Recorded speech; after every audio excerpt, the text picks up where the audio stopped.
So mostly sa pagpakain natin ng feeds sa ating mga alagang baboy, minsan may mga nagtatanong kung okay ba yung tuyo, dry feeding, no, or yung pagbababad ng feeds or wet feeding. Dalawa kasi yung klase yung wet feeding. So may mga ginagawa tayo kapag wet feeding na binabasa natin after ma-mix, ibigay kaagad natin sa alaga natin ng mga fatteners or alagang biik. May mga cases din na kapag binabad natin or binasa tapos binababad natin ng how many hours o minsan nga magdamag, no, bago natin ipakain. So ano ba yung magandang gawin or ano ba yung take ko sa mga ganyan, ano yung practices natin sa pagpapakain. So pakagutin ko yan. At huwag kalimutang i-comment, i-like yung ating mga videos at mag-subscribe kapag first time na kayo sa ating channel. So kapag may ginagawa akong mga practices before, minsan na-try ko na yung dry feeding, na-try ko na rin yung wet feeding at saka yung fermentation na kinabukasan ko na pinapakain. Or yung ginagawa ko sa pagbababad, for example, pinakain ko siya ng umaga, then after ng magpakain, magbabad tayo, tapos ipapakain natin yan sa kinahapunan. So sa kinahapunan naman, pakain ka, bababad ka na naman, tapos pakain mo kinaumagahan. Ganon yung ginagawa ko before sa aking pagbabad ng feeds. At mayroon din akong na-try na pagkabasa, i-mix ko, tapos bigay ka agad. At saka yung dry feeding. So ano ba yung masasabi ko doon or mai-suggest ko doon? Kasi may nagtanong kung saan ba dapat tayo focus sa kung anong good practices regarding sa pagbababad or pagbasa ng feeds, wet feeding or dry feeding. So ngayon, na-try ko yan lahat. So may mga feeds kasi na hindi siya pwedeng ibabad for how many hours. So may mga feeds na kailangan pagkabasa mo niyan, hindi pwedeng ng mga ilang oras, no? Kasi pagkalipas ng isang oras, 2 oras, mangamoy na siya, amoy panis. May mga ganyang feeds.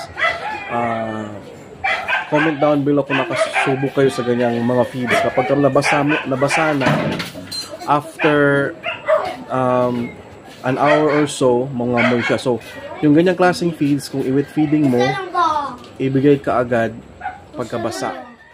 So yun nga, may feeds na kapag nababad mo ng ilang oras, mangamoy siya. So ang magandang gawin dyan na feeds na yan is ibigay ka agad. Kapag basa din, pakain ka agad. So yun yung ma-suggest at ma-advise ko sa ganyang klaseng feeds. May mga feeds din na design talaga for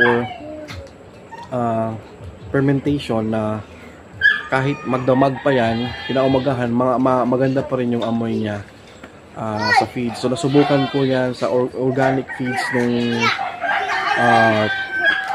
ano yung pangalan ng organic ko? Yung organic na feeds na pinaano nila na sinuggest na kailangan talaga magdamagan yung pagbabad. So kung ganyan yung design ng feeds niyo, then pwedeng magbabad ng magdamag. Walang problema yan. Ikaw rin naman yung kumbaga i-gauge mo na kung nangamoy na siya or hindi pa, then pwede siyang magdamagan. At mayroon ding mga feeds na talagang design for dry feeding. Isa na niyan is yung Ultra Pack. Yung Ultra Pack kasi high density siya. So talagang mainit sa katawan sa baboy yan. And kaya mas mainam or mas maganda na ipakain mo siya as dry feeding. At isa din yan sa dahilan kung bakit talagang kailangan na mayroon silang 24/7 access sa tubig.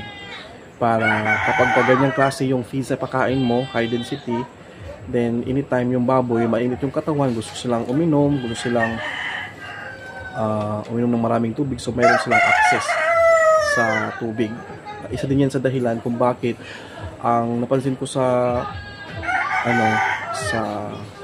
Ultra Pack, mabilis yung pag-expand ng katawan ng baboy kasi nga inom ng tubig talaga right after kumain ng kanilang meal. So, umagahan, tanghali or hapunan, talagang matakaw sa tubig kapag Ultra Pack yung gamit ko.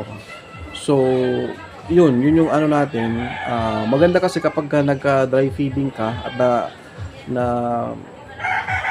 nasanay na yung mga alaga mo sa dry feeding, then maganda din yan kasi you can add or mix sa vitamins sila na powderized, like for example Vitamin Pro or anong mga kailangang ihalo sa feeds na mga powderized.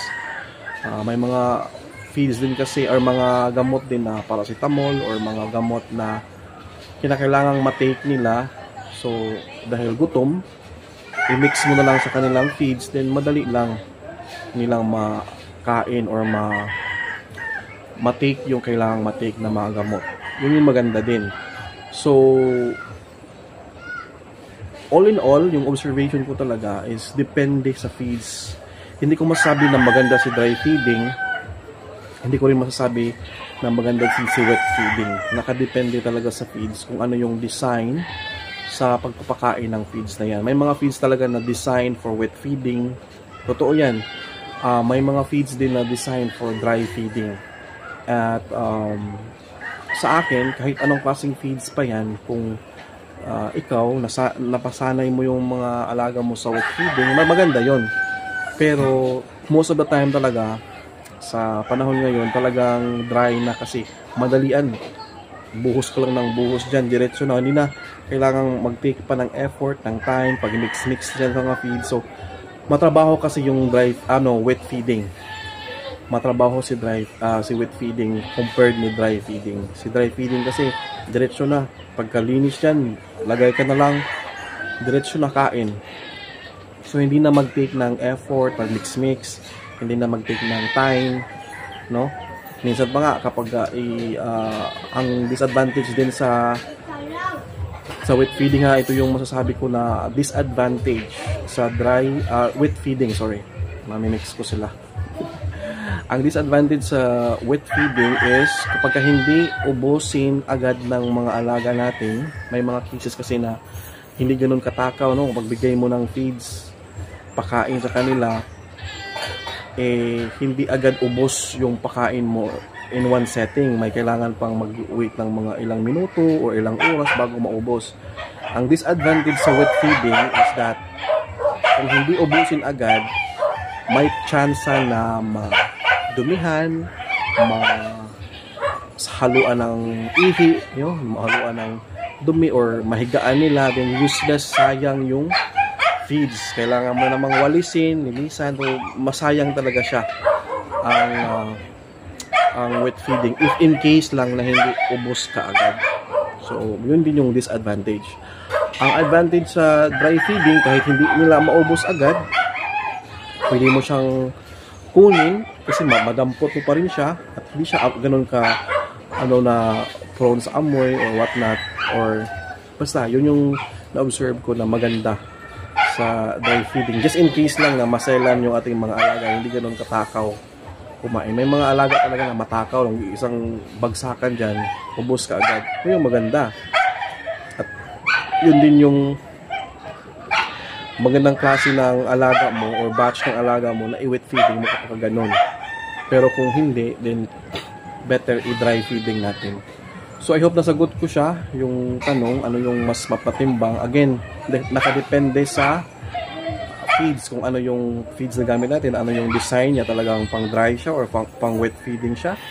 At then, kung ano man yung mga practices na ginagawa mo, kung ma-dry ka man or ma-wet feeding ka man, then i-observe mo yung alaga mo kung hindi ba sila maselan, kung diretso ubos ba kaagad, then ikaw na bahalang magtansya kung saan maganda para sa kanila yung paraan mo at saka ipapakain mo sa kanila, no? So I hope that makes sense, and please do comment and huwag kalimutang mag-like at mag-subscribe. Thank you.